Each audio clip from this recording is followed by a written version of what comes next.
What is going on, football fans? Back at it with another New York Giants video.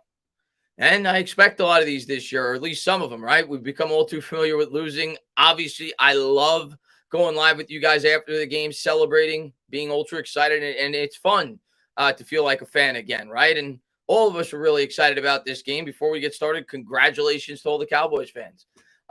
You guys played a really good game. They definitely manhandled us in the trenches. We'll talk about that throughout this video. And today they were the better team. So congratulations to the Cowboys. Hopefully we find a way to get back at you on Thanksgiving. And the Giants are going to have to find a way to bounce back against the Bears week 4 and hopefully be able to get the 3-1 before we start to play a tougher part of our schedule with the Green Bay Packers. But this was a game going in. I think it was reasonable to think the New York Giants had a pretty good shot to win this game. Cooper Rush was starting at quarterback. They have a rookie left tackle. Of course, we had some injuries of our own.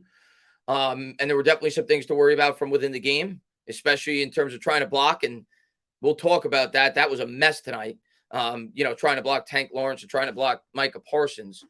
But in the end, the New York Giants fall short. They dropped 23-16. Giants left 3 points on the board. There was a blocked field goal earlier on in the game, so probably should have been more like 23-19. But at the same time, you could say that CeeDee Lamb dropped the pass. There was also a play that probably should have been a pass interference call on Darnay Holmes. That wasn't. That they would have scored a touchdown had that not happened. It would have been first to go at the 1. So that was 4 less points for Dallas. And the Sterling Shepard play, you could certainly argue that the New York Giants may have left some points on the board. So the way I look at it is it kind of evened out in the end. And the New York Giants dropped a tough one, 23-16. And there was some good that I'll talk about in this video to take out of this game for the future of this team, mainly the play calling. I actually think they did a pretty good job. And Daniel Jones, I think, for all the factors, played pretty well when you factor in the lack of help around him in this game. But outside of that, not a whole lot. The defense was a mess. The offensive line was a mess. The wide receivers were a mess. We'll talk about all of it throughout this video. But first, we're going to go over the stats like we did last week, just the overall stats. If you went to the game, hopefully you had a good time. Obviously, you don't like the result. I know a lot of you guys went there. The crowd looked like it was a lot of fun. The whiteout, you guys seemed very loud. Each and every third down, you guys were out of your seats. So you guys definitely represented well, but Giants just couldn't get it done today. But let's dive into the stats. I know you guys can't read it. I'll read it. Cooper Rush was efficient. He was 21 of 31, 215 yards, 1 touchdown. But where the Cowboys really killed us was on the ground. I mean, Pollard had 105 yards. He did have that 146-yard run, 13 carries for a $105. And Ezekiel Elliott had 73 yards on 15 carries. So they ran the ball at will. And I think in this game, you really saw how much Leonard Williams means to this defense. We couldn't stop the run. They were killing us at the line of scrimmage, and that kind of started to open up the passing game a bit. And it could have been a bit worse, right? Cooper Rush missed on a deep ball down the right sideline in which there was a man beat for coverage. We did send Love on a blitz on that play, but that could have been a big gainer. And like I said, CeeDee Lamb dropped what would have been, if not a touchdown, definitely about a 40 or 50-yard catch where it would have been down inside the 10-yard line. So could have been worse. Cowboys definitely left some opportunities on the field. But it started out, up at the from a defensive standpoint, it started up at the line of scrimmage. I mean, we couldn't stop the run. We got very little pressure on Rush, didn't get a sack the entire game, even though we blitzed a fair amount. I don't know what the numbers were. I'm sure that'll come out tomorrow, but we couldn't get after the quarterback. At the end of the day, Rush had time, and a lot of that had to do with the fact that they were able to establish the run. In terms of the receiver, CeeDee Lamb, leading receiver, 8 catches, 87 yards, had 1 great touchdown catch in the back left corner of the end zone, and it was a very good throw on first to goal at the 1. So Lamb, even though he had a crucial drop, did make up for it with that touchdown catch for the Dallas Cowboys. For the Giants offensively, listen, Daniel Jones was getting cooked. And you look, was getting killed, rather, all game. He was sacked 5 times. He was pressured, I think, 24 times. They showed a graphic with like 3 minutes to go in the game that Jones was pressured more times than he's ever been in his career with 21 at one point. And he was pressured at least 2 or 3 times after that. So he was pressured at least 23 or 24 times. And like I expected going into the game, the Dallas Cowboys defense was really aggressive because they saw the limitations of this offensive line, and they took advantage of it. Horrible game for Evan Neal. I'm sure his PFF grade tomorrow is going to be like 0. He was really bad. But, this is part of the growing pains with a rookie right tackle. So I'm not going to come down on him. I know Giants fans are, and I get it, but it's way too early in his career, I think, to start panicking and going crazy. We went through the same thing with Andrew Thomas early on. He was going up against, one of the best pass rushers in football. I know the Tank Lawrence beat him up too, but obviously they moved Parsons around from right to left. He was obviously a factor in this game as well. Not sure if he had a sack, actually. Let me take a quick look. Obviously, they had 5 sacks as a team and a ton of quarterback hits and a ton of quarterback pressures. Yeah, he did not have a sack, but he definitely made his presence felt for sure. It was interesting. I thought that he would be paired up on Evan Neal for the majority of the game, but they actually, at least in the first half, almost exclusively used Lawrence going up against Evan Neal, and he took advantage from start to finish. We didn't have a chance. But all things aside, I actually thought the play calling from a positive standpoint was pretty good, especially to start the game. I thought they gave Daniel Jones a lot of good opportunities in the pass game as much as they could. When you factor in the lack of blocking, Daniel Bellinger, I thought they used him very well. I think he had almost 50 yards, and they had a couple of RPOs. They had a couple of bootleg rollouts. He had 4 catches for 40 yards, but they used him a lot early on. I think he had 34 yards in the first couple of drives. So I thought the play calling was relatively pretty good. When you factor in how poor the offensive line was, the fact that we didn't get much help from the defense. And like I said, they should have had at least 19 points. And when you factor in the defense couldn't get off the field, had the defense played what we were expecting, the offense probably would have put up even more than that because they probably would have better field position. They probably would have got extra possessions. So as bad as the offensive line was, I don't think the offense lost the game for us today, even though some people may look at the final score and say, well, you can't win when you score 16 points. But going up against this Dallas team, I mean, they gave up 19 points to the Bucs. They gave up, I think, 10 points to Cincinnati. And the Giants should have had at least 19 points and easily could have had more. We'll talk about it more throughout the video. But, yeah, Jones, for what he was provided with, I thought he played about as good as you could have hoped for. I know some people are going to look at the stats. They're going to say 196 yards. The interception at the end, that was David Sills. He fell on his route with only a minute left to go in the game.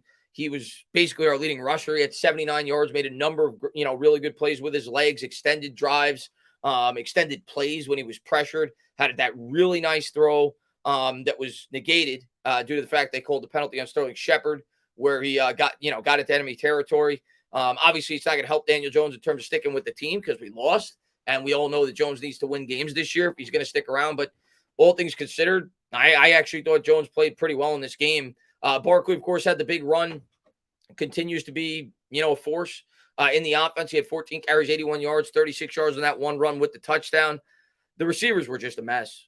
I mean, we're going to get into team stats in a second, but the wide receivers were a mess. Shepard now looks like he's probably out for the year. I'm not a doctor, but was on the court, was a non-contact injury, so that's unfortunate. Also had a crucial drop there late in the game. But, obviously you feel for Shepard, right? One of my favorite players on the team. David Sills falling, running his route. Kenny Golladay just absolutely pathetic. Kenny Golladay is absolutely pathetic. And we're going to get back to the stats in a second. But Kenny Golladay came out this week and said, I absolutely deserve to be in the game regardless. And I know the guy doesn't get a lot of opportunities, but you had your chance. 4th and 15. You catch that ball. It's 4th and manageable. 3rd and 15, rather. You catch that ball.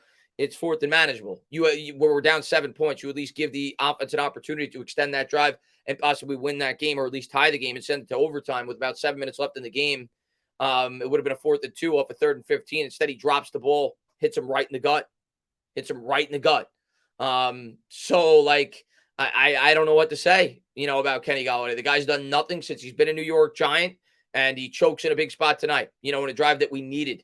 Can't happen. Too many crucial drops down the stretch for this team. Like I said, the offensive line, the interior goes without saying. That's going to be a problem every week. They were picking on Ben Bredesen. They were killing us over the middle. Had a couple of crucial penalties. But again, I remember there was a penalty with John Feliciano down the field on a Saquon Barkley screen that would have been for a big gain. But, again, I felt like those kind of offset one another, right? They had a couple of calls that probably should have went against them that didn't, and vice versa. So the officiating wasn't great, but it was bad on both sides.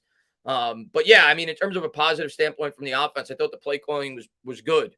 I thought they did a really good job coming out, trying to establish that pass game, and in the end, it kind of set up the run in the start of the second half. So credit to them, in my opinion, factoring in how bad the offensive line was going up against that defense for creating some separation, especially early on in the game. Dallas made some adjustments, but Jones definitely made some plays with his legs, extended some plays, and, picked up some crucial third downs, but didn't result in a win. And I think the loss falls more on the defense this week, but obviously when you factor in the offensive line, that was a big part of it as well. But the defense, when you look at the team stats in this game, going up against Cooper Rush, going up against the rookie left tackle, as much as we blitzed to not get one sack, And the team stats, I mean, Dallas had 391 total yards on 11 drives. They averaged 6.4 yards per play.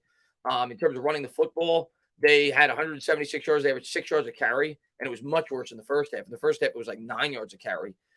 They were 2 for 4 in the red zone. The Giants actually held strong in the first half in that category. They kept them 0 for 2 in the red zone, but then the Cowboys cashed in twice down the stretch.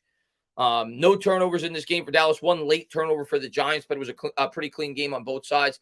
Dallas won the time possession by 5 minutes, but the defense couldn't get off the field. I know Dallas punted, I think, 4 times, but they couldn't get off the field in crucial spots. The New York Giants offense handed them a 7-point lead late into the third quarter. They let them go right down the field and tie the game. And then the defense got an opportunity where Dallas was pinned back on their own 11-yard line, and they let him go 89 yards down the field to score a touchdown against Cooper Rush.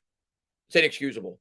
But, tip your cap to Dallas. Dallas manhandled us at the line of scrimmage the entire night. They did. They just did.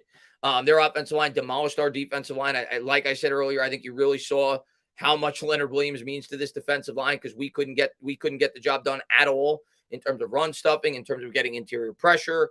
And hopefully Leo's back sooner than later. Underwhelming for Kayvon. He did have one tip ball, but not much of a factor outside of that. Xavier McKinney had a really nice play. I'll single that out in coverage on a deep ball. That was a really nice play, but not much in terms of the defense, in terms of individual standouts. Ojulari had a couple of nice plays, I thought, early on. He got a couple of pressures, which was nice to see, but again, pretty non-existent. So the defense was just really bad tonight, but it's hard for me to kill the defense because they were the sole reason why we won last week. The offense did about as well as though I could have hoped for going into this game, especially when you factor in how bad the offensive line was. This game was certainly not on Daniel Jones. I know people are going to put it on Daniel Jones, and I still don't think Daniel Jones is going to be the quarterback at the end of the year. And this doesn't help his case because it comes down to wins and losses. If he's going to stick around, he's still got 14 more games to go. But Jones did what he could for what he was provided with today. It was pathetic. 24 pressures, and that line's got to get a lot better. And hopefully they grow over the course of the season. I think they will, but we're still a ways away before this line's going to start to click. And I think we could realize as New York Giants fans that we have a lot to build up on the interior part of that offensive line. And Evan Neal has to grow as a player. Defense was just bad. Wink, the blitzes weren't getting home. The halftime adjustments just didn't hit home like they did last week, and the Cowboys did a tremendous job taking advantage of it, right? I mean, Cooper Rush did a good job. He did what he had to do, and Dallas got a win that they needed. They get the 2-1 now. Giants dropped the 2-1. I mean, it's a game going in that I was really excited about, really pumped about. So, in the moment, and still definitely a big downer. But, I'll have a couple of days to let it soak in and realize that this year's about rebuilding. It's about growing. But in the moment, I completely understand why fans are going to be upset losing to Cooper Rush, losing to the Dallas Cowboys, home Monday night, whiteout, coming off a 2-0 start. But we're going to have losses like this. They're going to lose some games this year where we probably shouldn't win, where we shouldn't, and hopefully they win a couple where we shouldn't. I think the Titans game was a game at the beginning of the year on the road we probably shouldn't have won. I think that's what most people felt going into the year, and this is a game where we probably should, or at least was a coin flip game, and at home you figured we would have had a slight advantage, and we drop it. So we continue to struggle against Dallas. I'm sure the narrative is going to be that we continue to lose on primetime football on Monday night. And again, this is without me being able to watch the old 22s. I'm sure there'll be film breakdowns. Maybe Jones missed on some throws, who knows? But I thought overall he played about as well as you could have hoped he would, factoring everything else in. And let's hope we bounce back. We got Chicago next week. A lot to build off of, but tonight was just a mess. We were out-coached and just out-muscled in the line of scrimmage. And when you get out-muscled as badly as the New York Giants did today, it's nearly impossible to win a football game. I mean, for your quarterback to get pressured 24 times and for us to almost get no pressures on their quarterback and for Dallas to be able to just run at will, we were handcuffed start to finish. Dallas was just a much better team tonight. Probably should have won by more. Like I said, the CD drop, the Darnay Holmes penalty that obviously should have been called. So it could have been even worse than it was. The Giants at least had an opportunity at the end of that game when they were able to get Dallas off the field. When the Cowboys ran out of bounds, which was ridiculous. They gave the Giants an extra 40 seconds. But things just didn't unfold in our favor this week. Curious to see what Dable has to say in the postgame. I'm sure I'll be live at some point this week, hopefully tomorrow if I have an opportunity to do so after work. And if not, you'll definitely have some video content. I'm going to the Bears game on Sunday. Can't wait for that. But a 2-1 start could be worse, right? But going into tonight, Monday Night Football primetime. You really wanted to make a statement as a New York Giant fan. Stinks. Gotta hope we bounce back. We're used to it. Still early in the year, and that's why I didn't really raise my expectations. People said, Chris, when are you going to raise your expectations in terms of your wins loss? I'm going to remain even keel. I said 7-10 at the beginning of the year. I'm going to stay with that. I still see some games on our schedule I think we're going to win. And like I said, there's going to be some unexpected losses. It's going to be a process this year. Hopefully they surprise me. Hopefully we win 10 games. And hopefully we can take advantage of some of these games on our schedule. But today, I think you saw a lot of the flaws. And that offensive line is far from being satisfactory.